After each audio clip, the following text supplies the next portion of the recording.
I'm not just a gamer and a historian, I'm also a writer and a storyteller. But to be a competent storyteller, you need to learn the art of storytelling, and that means reading. A lot of reading. And around the Halloween season, there's always one story I love looking at more than any other. Dracula. Published in 1897, Dracula wasn't a critical success when it came out. In fact, it wasn't even Stoker's most famous work at the time. Thanks to an issue of copyright infringement with the movie Nosferatu in 1922, Stoker's widow brought the book's existence into a much more public light, and the popularity of the book grew exponentially. Many of you are probably somewhat familiar with the character from pop culture, but many of you might not know the story, so I'll very briefly give the synopsis. The story is not written in the classical narrative flowing style that most books are written in. Rather, it's a collection of diary entries, journals, paper articles, and logs which document the events of the story from multiple perspectives. The vampire, Count Dracula, has managed to smuggle himself from Transylvania to London and begins working in the shadows of the night to establish a foothold in the city. What makes the story so fascinating is that Dracula himself is barely in the book. He's almost never seen physically, but his actions are felt and exposed throughout the story. From the gradual weakening state of his victims, the rantings and ravings of his depraved disciples, the rising number of victims of anemia, and the fear that grips the hearts of those who know of his nature, we feel Dracula's influence and presence rather than see it. The story has a very natural and even chilling pace, as very small changes or afflictions raise red flags to the reader, while it might go unnoticed by the characters within the novel, such as Mina's gradual victimization at the hands of Dracula. The novel does end with a happy ending, so to speak, with the help of Abraham Van Helsing and his knowledge of vampires assisting in the eventual defeat of Dracula. But there's something poetic and beautifully macabre about Dracula that has made him the icon of vampires the world over. Few people can think of vampires without picturing the visage or powers that made Dracula famous. However, there's a lesser-known vampire story written before Dracula that may well have given Stoker the inspiration for writing his own masterpiece. The book is called Carmilla, written in 1871 by Joseph Sheridan Le Fanu. I've only read Carmilla once, unlike with Dracula. It's shorter, but in many ways it's very similar to Stoker's work, though with clear and marvelous differences. Again, I'll give a brief synopsis. The story follows a young girl named Laura who lived a privileged and sheltered life until a young woman showed up at her estate named Carmilla. The two become fast friends, though Carmilla displayed some uncomfortable attributes that made Laura feel uneasy.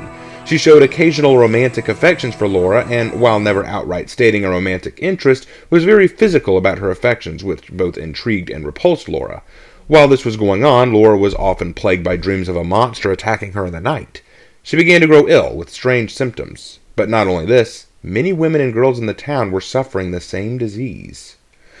When Carmilla comes across an heirloom painting of her ancestor Mircalla Karnstein and sees that she looks almost exactly like Carmilla, this unnerves her all the more. Eventually, it is discovered that this disease that affects Carmilla is not the first of its kind. A General Spielsdorf, who lost his own niece to the disease, reveals it to be far worse than a mere disease. He explains that a young woman who was brought to them named Millarca, who became friends with his niece until she gradually began to grow ill as well. When the general watched over her in the night, a monster crept into her room who attacked her. When the general tried to stop the monster, it took the form of Millarca and fled, but not before killing his niece. It is revealed that Millarca and Carmilla are both the same person. They are both the Countess Mircalla Karnstein, who is a vampire and has not aged throughout the ages, feeding on the life force and blood of young girls. With the help of a baron who knows much about vampires, they hunt down Carmilla and kill her, though Laura never fully recovers. It's a very twisted and interesting tale which deals with themes I wouldn't have expected for the time, such as sexuality, gender roles, and maturity. I highly recommend both books, though I personally think that Carmilla is not nearly as engaging as Dracula. But now to the point of my video. I recently came across an article called 7 Reasons Why You Love Carmilla More Than You Love Dracula, written by Mary May McBrayer on bookriot.com, link in the description. I was innocently intrigued. I personally believe Dracula is superior for its narrative style and its contribution to the vampire mythos, but I was interested to hear another scholar's thoughts on the matter and maybe have my opinion challenged. But that's hardly what happened. Instead, I read a ghastly article that doesn't even in any way objectively explain the pros and cons of Dracula and Carmilla, and looks at them both from a very particular set of social justice blinders that both insults Dracula and Carmilla. Today, I'd like to go over this article and discuss my thoughts. Let's begin. I love Dracula. I have always loved Dracula, but I love Carmilla more. I always suspected that I might, despite my long, deep love for the well-known Child of the Night, a love that I thought transcended oceans of time and could never be unseated. But Carmilla does just that. In deference to my newfound love, here are 7 reasons why Carmilla is better than Dracula. I want you to remember those first 2 sentences because this author will proceed to bash this book she loves incessantly. Other than that, not a bad start. I'm interested. 1. More sexist, but less racist. So, we all know that the main fear that Dracula preys upon is xenophobia, or fear of strangers, which is just an academic word for people who don't look like me, which in Western Europe boils down to just racism. And literally, we can't get through the first sentence without a massive red flag being thrown up. The main fear that Dracula preys upon is xenophobia. Racism is the ultimate fear tactic in Dracula. No, that doesn't make sense, considering one of the key protagonists of the story, Abraham Van Helsing, is also a foreigner from the Netherlands. Plus, Dracula's nationality and race is never made into a factor. So, what are you getting at with this? Also, we typically picture Bela Lugosi when we think of Dracula now. In the Victorian period, he would have been a very othered image. Don't believe me? Read the first letter from Jonathan Harker and count how many times he calls the peasants picturesque or gypsy. Hashtag that's racist. Plus, when we finally meet the brides, 2 of them are dark. But the fair one, the one who really gets Jonathan, is in charge. She has to be, otherwise it's just too much to believe. Firstly, I have read Jonathan's first journal, and he does use the word picturesque up to 3 times to describe how beautiful and unique the place looks or how strange the people dress or appear, but he never uses the word gypsy. Not once. In fact, the word gypsy doesn't come up until the end of the book, and even then, it is a term that was common back in that day and time. Hashtag read the damn book, please. As for the brides, yes, they are described as dark, but that's likely because the people of that land have darker complexions or darker hair. The fair one does get first dibs on Jonathan, but that doesn't necessarily have to do with her being white. Rather, the girls even say, there are plenty of kisses for all of us. So there's no implication that she's objectively better or superior. Which is not to say that racism is not present in Carmilla. Her scary nanny is black, and her brief cameo is a very racist portrayal, so I don't mean to discount that. It's real. We should, and will as long as I'm on watch, set a zero-tolerance standard. Oh, you mean this part? Then she described a hideous black woman with a sort of colored turban on her head, and who was gazing all the time from the carriage window, nodding and grinning derisively towards the ladies with gleaming eyes and large white eyeballs, and her teeth set as if in a fury. Chapter 3. Sounds a lot worse than the word gypsy to me, but what do I know? I'm just saying while we're comparing atrocities, Carmilla does something much more interesting than establish a character of color as scary. Though it definitely does that too. What I'm saying is, yes, this vampire book is also racist, but because racism is unimaginative, ignorant, and intolerable, and because that's Dracula's main fear tactic, Carmilla is better. Oh, screw you. Where do I even start with this line of thinking? So, Dracula's main fear tactic is racism. I thought you loved this book. What happened to all that love you had for this book? And no, Dracula's main fear is not racism. I shouldn't even have to explain this, but it's the fear of evil. Pure, ungarnished evil. Dracula is depicted as an almost antichrist character, promising eternal life through unlife. His presence is felt rather than seen, and his impact is observed through the character's shifting mannerisms, failing health, and in news reports. The uncertainty and the fear of supernatural and ancient evil fills the characters with fear, and the fear we feel comes from the knowledge of what Dracula is. In fact, according to literary historians Nina Arbosh and David J. Scull in the Norton Critical Edition, Dracula may well be more important to modern readers than to Victorian-era readers. As part of his attributes to our knowledge of Dracula, our exposure to his mythos and presence makes us more sensitive to his actions, thus allowing us to notice even more subtle details to his overall evil. It has nothing, and I mean nothing, to do with his race. But leaving that aside, and sorry, I know I'm really caught up on this, but why is Carmilla having a racist scene suddenly okay just because it's not the main fear tactic? I thought you had a zero-tolerance policy. Doesn't that mean that any racism should piss you off? It's like saying a school has a zero-tolerance policy on violence, but then 2 kids get into a fight and 1 kid has better grades than the other, so we'll just let him slide. Screw you and your double standards. One reason you may have noticed that all the characters I've mentioned so far are women. That's because in the female version of the vampire story, it's female sexuality that becomes monstrous. And not just female sexuality, but non-procreative, lesbian-loving sexuality that requires zero male participation at all. That's a scary thing. Subtext, it's meant to scare men. Men's immateriality regarding women and their bodies. In this novella is a scare tactic, which is kind of delightful. It is amazing how you can both be right and wrong in the same statement. While there is a theme of sexuality involved, lesbian sexuality definitely hinted at, it's meant to be a frightening portrayal of breaking gender norms and sexual conformity for Laura. Carmilla portrays a side of sexuality that is both taboo and uncomfortable to Laura, but this is greatly intrigued. The fear for Laura is what happens if she opens up to it, exposes herself to it. And then when Carmilla is killed, she never gets over the feeling of lustful desire that plagued her, either by guilt or by a desire for it. But it's not meant to scare men. I'm certainly not scared of it. In fact, in today's modern age, when lesbianism and sexuality are much more loose and more commonplace in writing and in popular media, this scare tactic would fade and no longer be impactful. Your argument for why it's better literally backfires on you. While Dracula becomes more frightening, Carmilla becomes less so, which is why I think Carmilla's fear tactic draws from other things. But we can get to that later. Note, I think one reason we can identify with Carmilla is her seeming victimhood, when really, she's a monster. One kind of cool way she shows up in the novel is that Carmilla can't change her name, so she can't change her identity, so she can't be owned as property, so she'll never marry a man. She is indomitable. Note, we are not meant to identify with Carmilla. She is the monster. She is the creature we are supposed to fear. We don't identify with her. We identify with Laura or her father. That's like saying I identify with Pennywise and It. But I'll give you some credit. Yes, Carmilla doesn't change her name, but rather changes the spelling over it, which adds to the theme of a break from the control of men. So yes, that is in fact a real theme in the book. To which I'm like, good. I'm glad that's scary. Let's keep that shit scary. Let's keep being indomitable. Get him, Carmilla. So basically she doesn't need men, like, at all. My god, can I just change the way I read her article now? Let me try that again. To which I'm like, good. Oh, I'm glad that's scary. Let's keep that shit scary. Let's keep being indomitable. Get him, Carmilla. So basically, she doesn't need men, like, at all. Like, that's like so, like, totally awesome and stuff.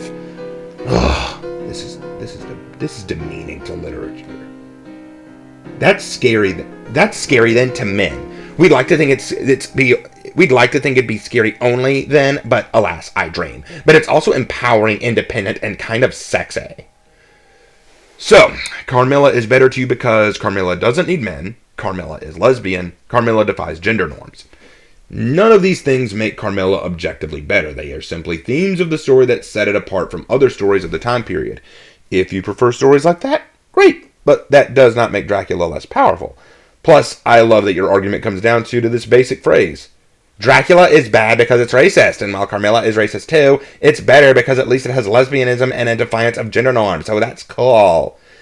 You people and your double standards are ruining literature for today's audiences. Oh my god, we're still only on the first point. Let's move on. Number 2.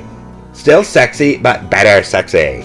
Don't get me wrong, I love a good man as much as the next guy. I'm making very intense eye contact with you, Professor Abraham Van Helsing. But there's less of the grotesque and the feminine sexuality as depicted in Carmilla. In Dracula, we have the sex scenes with the brides, which Jonathan depicts as rape because he's afraid that Mina, his fiancée, will one day read his article and be appalled at this orgy he had in the wild land of Transylvania with these women of another race. Hashtag racism. No, I'm not gonna let it go because it's a thing even in this new heading. Rape? What? Jonathan wasn't raped? They didn't even suck his blood. Dracula stopped them before they could. What are you talking about? We have the similar rape of Lucy by Dracula, which turns her into a familiar-type vampire who preys upon children. Lucy wasn't raped either. She had her blood drained by Dracula, which turned her into a vampire too. Do you not know what rape is? And we have the seduction of Mina that results in her pregnancy by Dracula. Mina's child was not Dracula's. If you've read the goddamn book, you'd know it was Jonathan's child she had. And they named him Quincy after their mutual friend. So now I know that you actually do think that these blood-sucking scenes were actually sex scenes, which they were not. These are all scary sex scenes because none of them is really consensual and thereby not one of them is loving. What is wrong with you? They're scary because they're non-consensual? No, It's scary because their blood is being sucked out of their body by an inhuman monster. What the hell? Carmilla's sex scenes, though still Victorian in their euphemisms and descriptions of orgasm, I mean, this is a generation that insisted we say light and dark meat instead of breast or thigh when talk about chicken. The sexy bits in Carmilla are way hotter. They are sexy in the seduction, and although technically Laura's life is in danger, it's one of those hashtag worth it moments, which is, let's be honest, probably how Jonathan Harker would have talked about the brides if he wasn't scared it'd blow his exchange of property, I mean engagement. So, can we go ahead and admit you lied about your love for Dracula? And can we also just acknowledge how this whole article is just feminist trash now?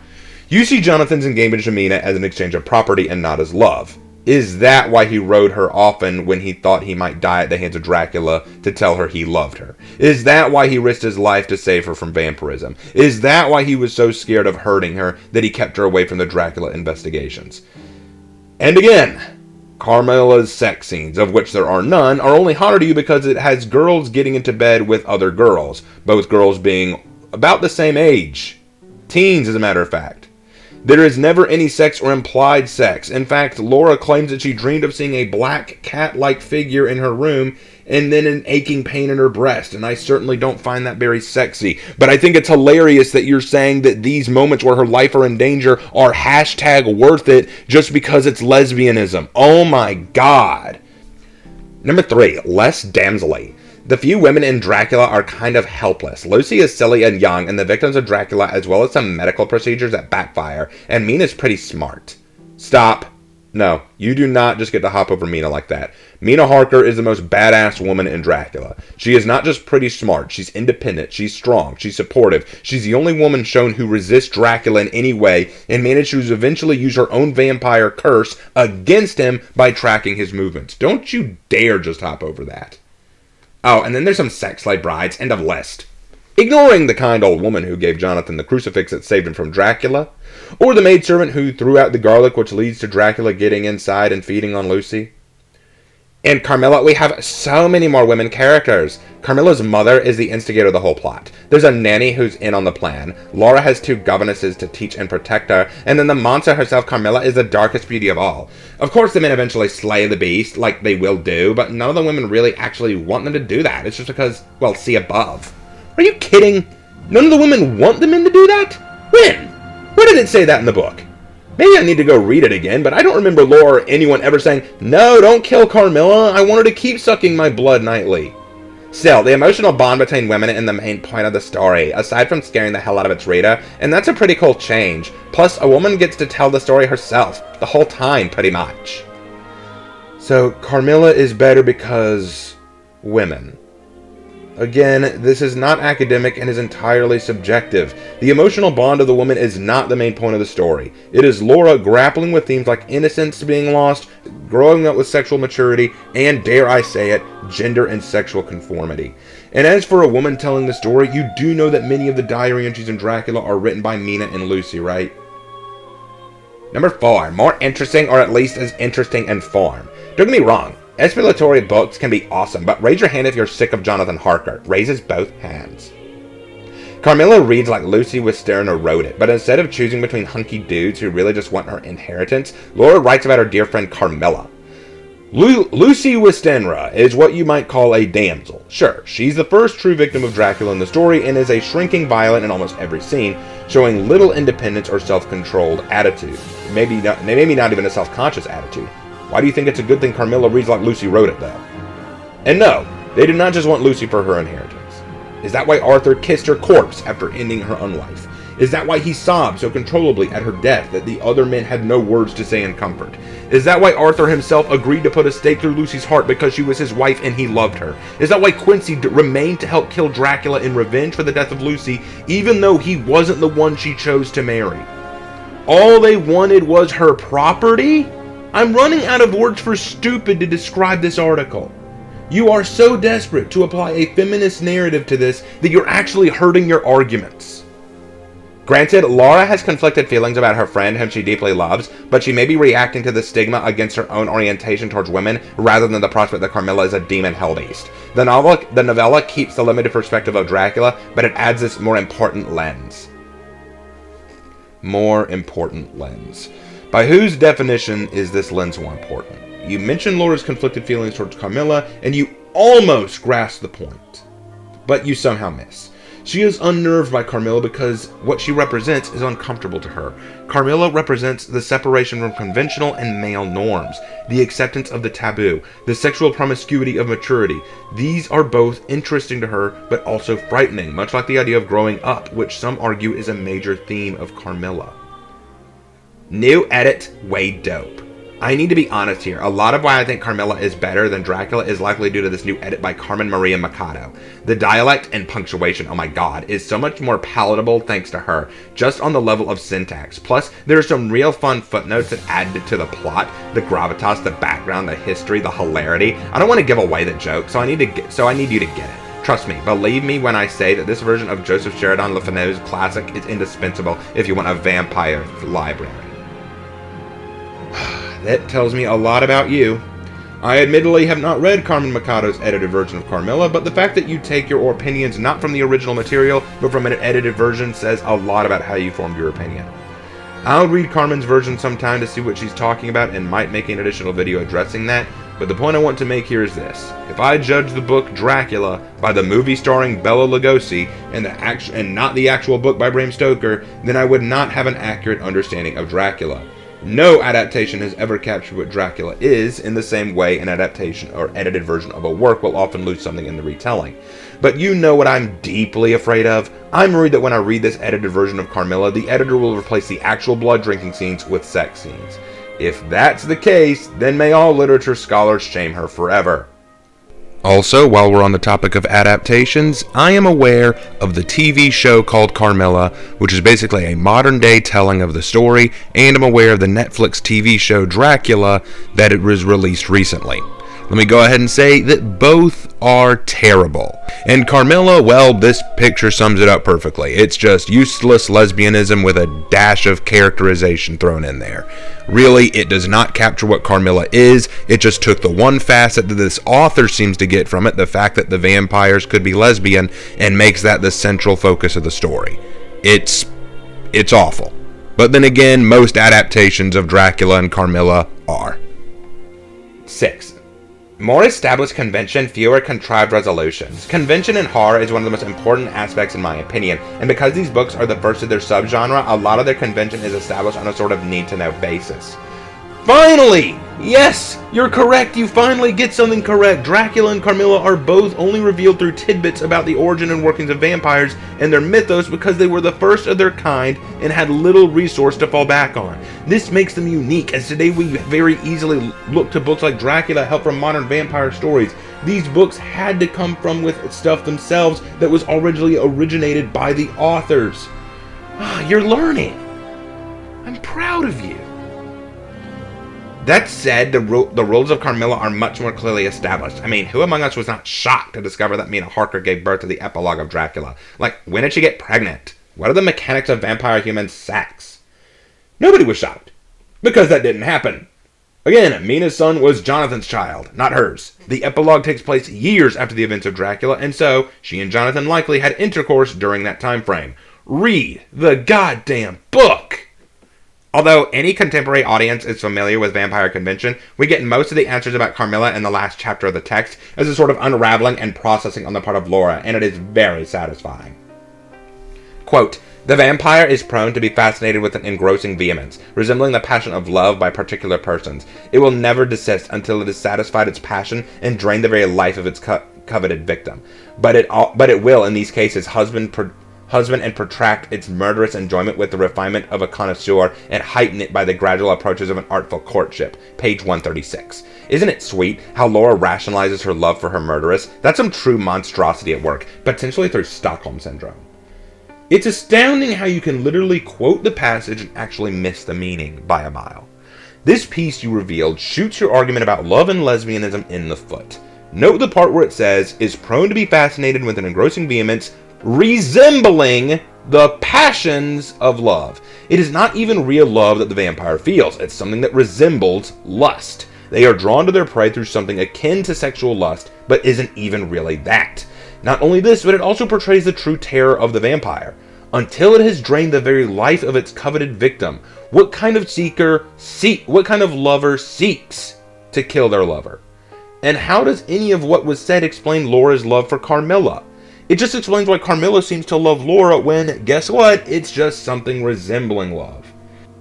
Number 7, the real origin of vampires. The real origin of vampires are detailed by the vindictive Baron in Carmilla is the scariest part of the whole novel. Of course, the original vampire has distinctly Catholic aspects, but the convention of vampires in Carmilla is as upsetting as that and more because of its specificity. How does vampirism begin, and how does it mutilate it, and how does it multiply itself? I will tell you. A person more or less wicked puts it into himself. A suicide under certain circumstances becomes a vampire. The reason this is scary to me personally, stop. You just said the magic word. Personally. Stop saying Carmilla is objectively better when you just admitted that this is all personal opinion. But please, continue. Is because one, we know that suicide oftentimes results from depression, which is a mental illness and not the evil nature of a human. And two, if you want to be dead, what would be the worst possible punishment? Eternal life. And survival based on inflicting eternal life on others, particularly those whom you love. That is, according to the sixth and evilest by number method as to how vampires proliferate, they seduce their victims into believing they are in love. It's a bummer, but it is a motive. To me, Dracula and Carmilla both do a decent enough job explaining the origin of vampires. I always liked Dracula's a bit more because it really ingrained itself well into the story and what was going on, while Carmilla's was more of a wrap-up kind of explanation, like the end of a Scooby-Doo episode. But to me, the real terror behind vampires is how much we don't know, how many blanks can be filled in. To me, the mystery is what makes it more horrifying. I'll use a modern example. In the 2015 movie, The Batman vs. Dracula, Batman develops a medicine to cure all the people turned into vampires by Dracula. He thinks that if he injects Dracula with it, it will kill him or cure him. When he does so, Dracula laughs and says,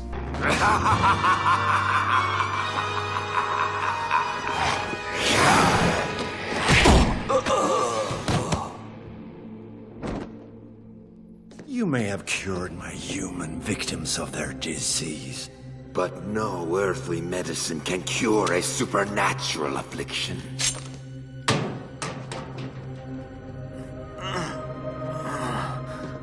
Isn't that more chilling? What is Dracula? What is the vampire? It's more than just a disease or suicide victim. There's something so supernatural and haunting to it that giving an answer to it would probably ruin the fun of it. So for these 7 reasons, I profess my love for Joseph Le Fanu's novella Carmilla. Do you like it better than Dracula? How come? Let me know in the comments. I'd love to hear what you think. So you'd love to hear what I think. Alright, I'll lay it out for you. You're full of crap. Carmilla and Dracula are both fascinating gothic horror stories that tell the tale of a vampire that intrudes on the daily normal lives of innocent people, but how they approach it, what their themes are, and what kind of victims they target are different, and these differences make them fascinating. Carmilla is much shorter than Dracula, but it deals with amazing themes. I feel that the theme of Carmilla falls under maturity. Laura is turning 18, which is usually a time of adulthood for women at this time period, but the transition can be frightening. Carmilla represents perpetual childhood immaturity. There's a scene where she refers to young girls as caterpillars who have yet to become butterflies, but it is Carmilla who is the eternal young girl, feeding on others to keep herself alive. She represents to Laura the fears of adulthood, the fears of her own sexuality, and the discomfort of challenging a world of men. Ironically, there is a genuinely feminist message you could apply to it. While Carmilla does display lesbian tendencies, the men inevitably kill her and label her as evil, which is a testament to the time period that lesbianism itself is a taboo or unholy idea. The fact that Carmilla represents it means, by extension, the idea of repressed sexual desire or gender nonconformity is wrong. We see how it corrupted Laura and how even after Carmilla is gone, she has a reserved yearning for that lustful desire she had begun to associate with her. You could argue that this story was ahead of its time in displaying repressed homosexual desire and the wrongs that it leads to. Or you could argue how Carmilla is a story that properly shows the struggles and dangers of recklessness in a woman reaching maturity. Hell, you could criticize Carmilla for having the homoerotic character be the monster or the villain. But you don't. Instead, you praise it for reasons that aren't fully founded while ripping apart Dracula, which you don't understand. Dracula, on the other hand, is a much longer and slow burn kind of story. Some have attributed Dracula targeting only women to be an analogy to sexual intercourse, which I can see that arrangement holding water. But with that aside, Dracula doesn't get its fear from racism, but rather from the supernatural amongst the logical. Dracula represents an ancient and truly evil visage. He's fascinated by England and loves history. He presents himself as a cunning and cruel creature, and yet sophisticated in nature. The fear of Dracula, and to an extent with Carmilla, is not in what we see of him, but what we don't see. Dracula doesn't need to show up in every scene to say boo, because his actions speak his evils for him. Carmilla is similar in this regard, and in some ways I'd say it's clever in its own right, as Carmilla is in the scenes consistently, and the fear of her displayed with more direct action on her part, but with equal subtlety. Here's another comparison. There's a scene when Carmilla hears a hymn being sung at a funeral and enters into a tirade, freaking out, claiming that the music hurts her ears in chapter 4, reading, To mark my respect as they passed and joined in the hymn that were very sweetly singing. My companion, Carmilla, shook me a little roughly, and I turned surprised. She said brusquely, Don't you perceive how discordant that is? I think it's very sweet, on the contrary, I answered, vexed at the interruption and very uncomfortable, lest the people who composed the little procession should observe and resent what was passing. I resumed therefore instantly and was again interrupted. You pierce my ears, said Carmilla almost angrily, and stopping her ears with her tiny fingers. Besides, how can you tell that your religion and mine are the same? Your forms wound me, and I hate funerals. What a fuss. Why, you must die, everyone must die, and all are happier when they do. Come home. This is a direct way of showing her hatred for the holy and good. She doesn't outright say that she's unholy or evil, but tries to make light of it by saying that she loathes funerals and that the singing hurts her ears. We know what's really going on, and that's why we fear it. We know what she really is and what the actual problem is, and that makes all the more aware of her dangerous nature and the danger she poses. That's where the fear originates. Now let's compare her to Dracula. In chapter 11, Lucy has been growing weaker thanks to Dracula's visits to suck her blood. Van Helsing knew what was causing it and left some garlic flowers in her room and around her neck to protect her, knowing that garlic would keep Dracula away. The next morning, we read this. You will be glad to know that Lucy is better. The dear child is still asleep, and I looked into her room and saw her, but did not go in, lest I should disturb her. The professor smiled and looked quite jubilant. He rubbed his hands together and said, I thought I had diagnosed the cause. My treatment is working. To which she replied, You must not take all the credit to yourself, Doctor. Lucy's state this morning is due in part to me. How do you mean, ma'am? Asked the professor. Well, I was anxious about the dear child in the night, and went into her room. She was sleeping soundly, so soundly that even my coming in did not wake her. But the room was awfully stuffy. There were a lot of those horrible, strong-smelling flowers about everywhere, and she had actually a bunch of them around her neck. I feared that the heavy odor would be too much for the dear child in her weak state, so I took them all away and opened a bit of the window to let in a little fresh air. You'll be pleased to hear that, I'm sure. Didn't you feel chilled by that?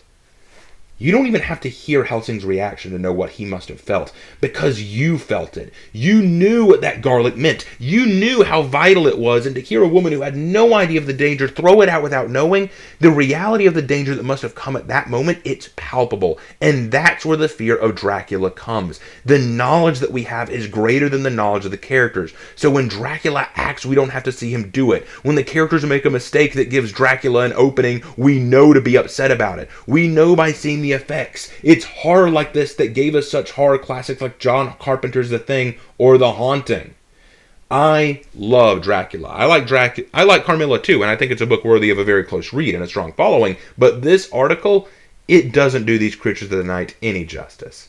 I could write a better vampire story than this, and I'm trying to. It's called The Revenant, still a work in progress. But in any case, that's the end of the article. I couldn't be happier to end it. Later, folks.